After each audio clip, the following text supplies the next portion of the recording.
event na kojem vi možete jedanput godišnje popričati sa ljudima koji se bave nekakvim istim područjem je jednostavno strahovito značajan i velika je šteta kad se ne održi. Ja bih rekao da je AI definitivno sila koja će promijeniti svijet. Nije jedan od buzzworda koji onako puno se pričalo pa ništa od toga. Definitivno vidimo da ima puno use case-eva i već vidimo na pravim primjerima da toga ima puno.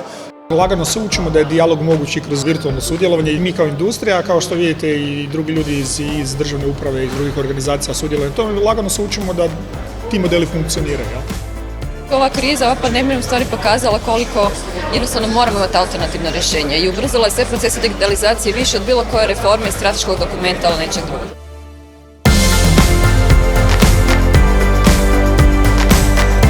Dakle, potrebna je fizička prisutnost, no s druge strane, ako se poklopi nekakav zgodan format konferencije kao što je ove gdje je većina toga online, a fizički samo jedan manji dio koji odrazi tu jednu atmosferu, mislim da je to sasvim adekvatno. Ovdje zbilja gdje su epidemiološke mjere na snazi i gdje imamo taj hibridni model, zapravo tu osjećamo sasvim u redu i sigurno.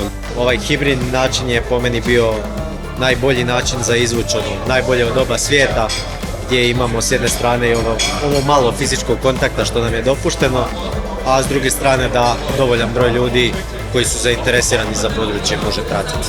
Ovakva konferencija uvijek ima smisla, znači ovo je čak 4. godina. Mi smo se prilagodili ovoj novoj normali nekakvim hibridnim pristupom zato što nažalost ne možemo više imati na licu mjesta toliko ljudi koliko smo imali prije. Neovisno o tome bilo je bitno da zaista održimo ovo danas, da i nastavimo pričati o temi i da se ne damo pokolebati neovisno o situaciji.